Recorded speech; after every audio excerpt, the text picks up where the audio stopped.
Hello friends, मैं सी अपनी channel आपका स्वागत करता हूं आपके अपने यूट्यूब चैनल पर। दोस्तों, आज की वीडियो में यहाँ पर मैं आपको बताने वाला हूं GST return GSTR 3B file करना। जीएसटीआर 3B फाइल करते वक्त आपको कुछ जरूरी बातों का भी ध्यान रखना होता है ताकि फ्यूचर में आपको नोटिस रिसीव ना हो। और कुछ इंपॉर्टेंट पॉइंट्स भी है, वो भी यहाँ पर मैं साथ के साथ ही आपको बताने वाला हूँ। स्टार्टिंग से लेकर हर टेबल वाइज हम ये जो जीएसटीआर 3B रिटर्न है कवर करेंगे। इससे प्रीवियस वीडियो में मैंने R1 के बारे में बताया था, वीडियो आप एक बार देख सकते हैं अपनी फाइलिंग करने से पहले। चलिए, सबसे पहले जीएसटी की ऑफिशियल वेबसाइट है, इसको नोट कर लीजिए www.gst.gov.in। इस पर आपको आना है, लॉगिन करना है। और जीएसटीआर 3B को अब इतना आसान बना दिया गया है कि डाटा है वो यहाँ पर R1 से ऑटोमेटिकली आता है। जो भी आपका सेल्स का डाटा है वो भी ऑटोमेटिकली आएगा। उसके अलावा जो भी डेटा आपका परचेज के रिगार्डिंग है, वो आपका इनपुट सर्विस, इनपुट गुड्स या कैपिटल गुड्स हो सकता है, वो भी ऑटोमेटिकली रिफ्लेक्ट होता है। लेकिन कुछ एक्शन हमें यहाँ पर लेने होते हैं ताकि सही तरीके से स्मूथली फाइलिंग हो सके। User name, password, captcha code डालकर लॉगिन कर लेंगे। लॉगिन करने के बाद इस टाइप का पेज आएगा, तो फ्रंट में भी यहाँ पर ऑप्शन आता है रिटर्न डैशबोर्ड का, इससे हम यहाँ पर प्रोसीड कर सकते हैं, या फिर डायरेक्टली जो डैशबोर्ड पर ऊपर ऑप्शंस दिए गए हैं उनके द्वारा भी हम यहाँ पर प्रोसीड कर पाएंगे। 3B फाइल करते वक्त जो डाटा है वो यहाँ पर ऑटो रिफ्लेक्ट है R1 से 3B से, लेकिन काफ़ी बार क्या होता है, मिस्टेक्स हो जाती हैं। तो पोर्टल की एरर को आपको इग्नोर नहीं करना है, खुद से डाटा को एक बार वेरीफाई भी करना है।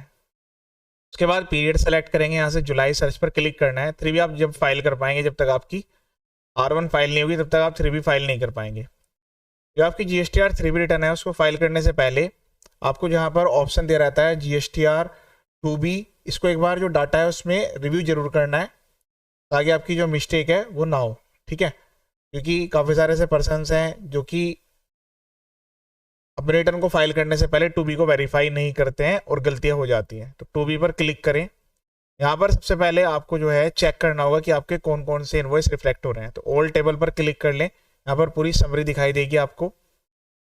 इस केस में जो ये बिल्स दिखाई दे रहे हैं, अगर आपको लगता है कि ये बिल करेक्ट नहीं है, इनकरेक्ट है, तो आप IMS डैशबोर्ड के द्वारा इनको रिजेक्ट भी कर सकते हैं।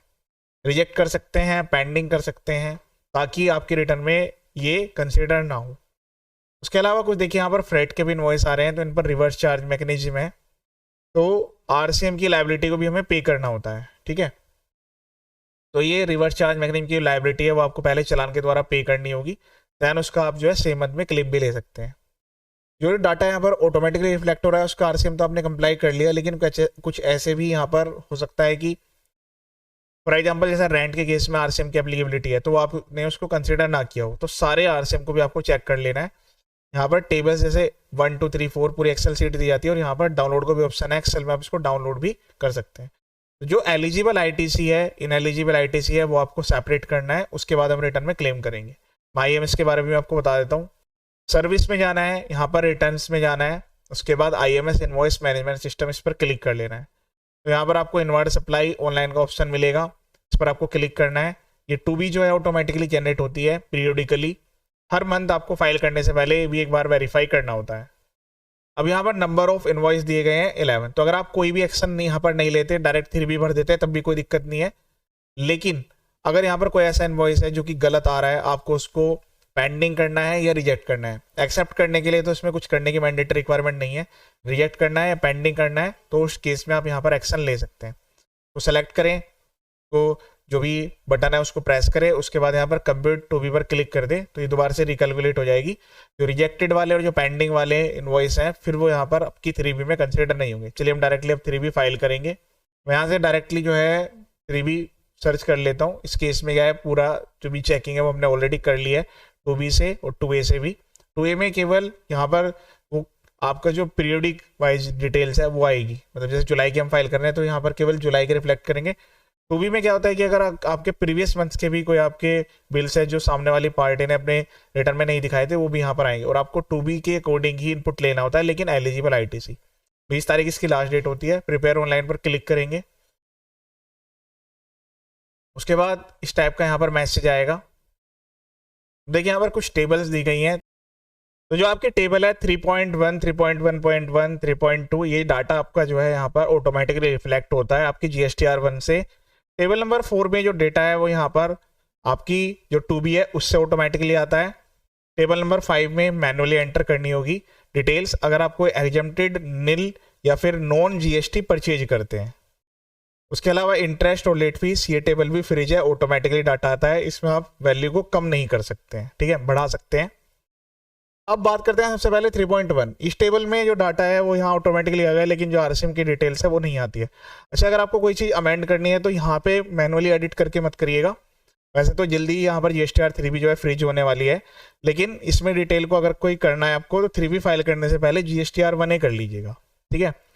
अब इसमें जो part A, B, C and E है ये तो ऑटोमेटिकली आते हैं, लेकिन जो D पार्ट है ये केवल तभी आता है सामने वाले पर्सन अपने रिटर्न को फाइल करता है। लेकिन काफ़ी सारे ऐसे पर्सन होंगे, जैसे मैंने आपको रेजिडेंशियल प्रॉपर्टी केस में आरसीएम वाला जो केस बताया है, वो रिटर्न भी फाइल नहीं करते। तो यहाँ मैनुअली आपको डिटेल एंटर करनी होगी, जो भी आपका रेंट है, जो भी वो ऐसी सर्विस आप ले रहे हैं इस पर आरसीएम एप्लीकेबल है, सामने वाले पर्सन ने उसको अपलोड नहीं किया है। ये तो वो है कि भाई ट्रांसपोर्ट का केस है GTA का, तो उन्होंने रिटर्न फाइल करी, उसमें लिख दिया कि ये जो लाइबिलिटी है वो आरसीएम के तहत जो यहाँ पर रिसीवर है वो पे करेंगे। तो ये वाला जो डिटेल्स है ये हमें चालान के द्वारा पहले पे करना होता है, जो भी ये टैक्स है, ठीक है। बाकी डिटेल्स एक बार आपको वेरीफाई करनी होगी। टेबल ये फ्रिज है, इसमें डिटेल्स में आप जो है एडिट नहीं करेंगे, R1A के थ्रू फाइल करेंगे। तो GSTR1A की सेपरेट वीडियो मेरे यूट्यूब चैनल पर अवेलेबल है। सेम इसी तरीके से टेबल नंबर 3.1.1 है, लेकिन ये ई-कॉमर्स सप्लायर्स के लिए एप्लीकेबल होती है, सबके लिए एप्लीकेबल नहीं होती। 3.2 तो पूरी तरीके से फ्रिज है, इसमें जो आप इंटर स्टेट सप्लाई करते हैं अनरजिस्टर्ड पर्सन को, उसका डेटा यहाँ पर आता है। अगर कोई डाटा गलत आ रहा है तो उसके लिए आपको जो है R1A फाइल करनी होगी। अब बात करते हैं सबसे जरूरी टेबल नंबर 4 की। इसमें डेटा यहाँ पर ऑटोमेटिक रिफ्लेक्ट होता है GSTR2B के बेस पर। जब आपने IMS पे कोई एक्शन ले लिया तो वो एक्शन लेने के बाद यहाँ पर डेटा आता है, अगर कोई आपने रिजेक्ट या पेंडिंग करा है, नहीं तो पूरा डेटा यहाँ पर दिखेगा आपको। अब देखिए, चूंकि जो रिवर्स चार्ज मैकेनिज्म है वो आपका 3.1 से यहाँ पर जो उसका टैक्स है क्रेडिट हमें यहाँ पर मिल जाता है, तो ऑटोमेटिकली आ रहा है।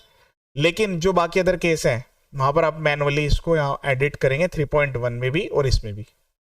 अब बात करते हैं ये टेबल की, table number 1, 2, 4 and 5। Table number 1, जब आप गुड्स इंपोर्ट करते हैं तो उस केस में जो आप IGST पे करते हैं उसका यहाँ पर आपको क्रेडिट मिलेगा। लेकिन काफ़ी बार क्या होता है कि जो बिल ऑफ एंट्री है वो मिसमैच रहती है। तो देखिए यहाँ पर ऊपर एक ऑप्शन आता है, सर्च में आपको जाना है, यहाँ पर यूजर सर्च में जाना है, यहाँ पर search BOE bill of entry search करने का ऑप्शन आता है। तो इसको करके पहले उसको प्रॉपर्ली आपको रिफ्लेक्ट करवाना है, तभी यहाँ क्लेम करना है, मैनुअली क्लेम नहीं करना है कुछ भी। सेम इसी तरीके से सर्विस के केस में भी है, लेकिन सर्विस का तो प्रॉपर्ली यहाँ पर आ जाता है, केवल गुड्स के केस में थोड़ी प्रॉब्लम रहती है। दैन उसके बाद पॉइंट नंबर 4, तो इसमें इनवर्ड सप्लाई फ्रॉम IST।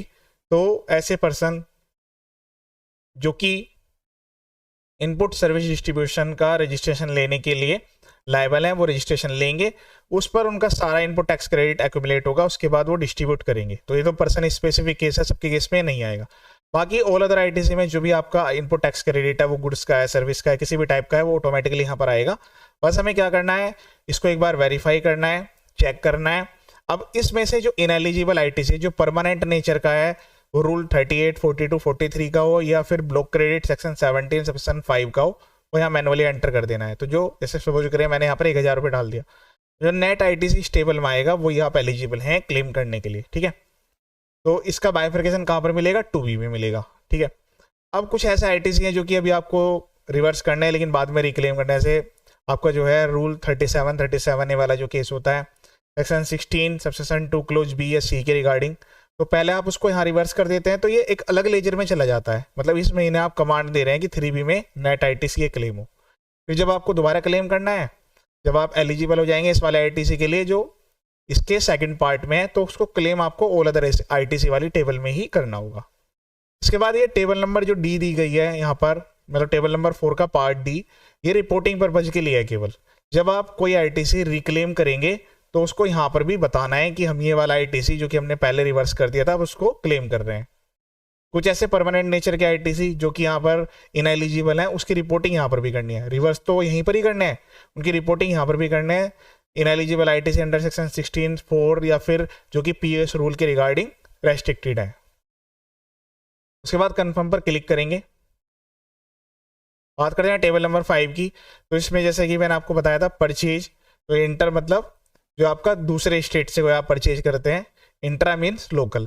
तो लोकल से आप कोई एग्जेम्प्टेड नील रेटेड या कंपोजिशन पर्सन से ले रहे हैं परचेज, तो उसकी परचेज की वैल्यू डालनी है, टैक्स का इसमें कोई लिंक नहीं है। नॉन GST वाला है तो उसके हिसाब से एंटर होगा, दोनों अलग अलग यहाँ पर टेबल्स और कॉलम बनाए गए हैं। कन्फर्म पर क्लिक कर देंगे। जो आपकी ये इंटरेस्ट वाली टेबल है ये तो ऑलमोस्ट फ्री है, जैसे कि मैंने आपको बताया लेट फीस तो पे करनी होगी, नेक्स्ट मंथ में रिफ्लेक्ट करती है, ऐसे इंटरेस्ट भी आता है नेक्स्ट मंथ में ही वो यहाँ पर ऑटोमेटिकली रिफ्लेक्ट करता है।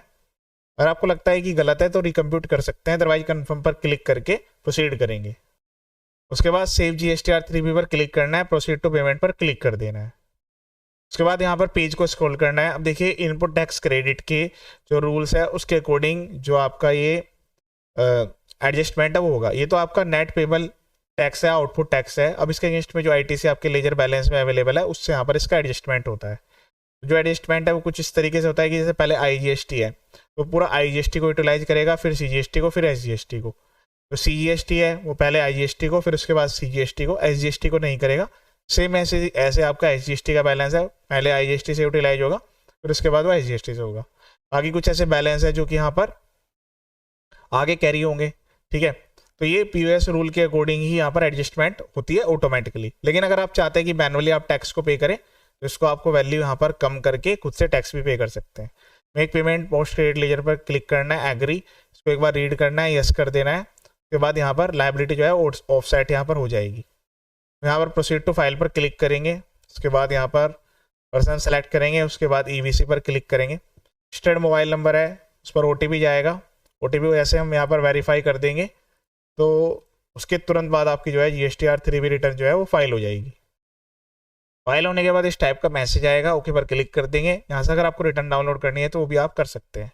कंप्लीट प्रोसेस मैंने आपको यहाँ पर बता दिया है। इसके अलावा मेरे यूट्यूब चैनल पर GST इनकम टैक्स से काफ़ी सारी वीडियो अवेलेबल है। चैनल का पर्पस फुली एजुकेशनल है। वीडियो को शेयर जरूर करें ताकि सभी को उसका बेनिफिट मिल जाए। ये वीडियो देखने के लिए थैंक यू सो मच।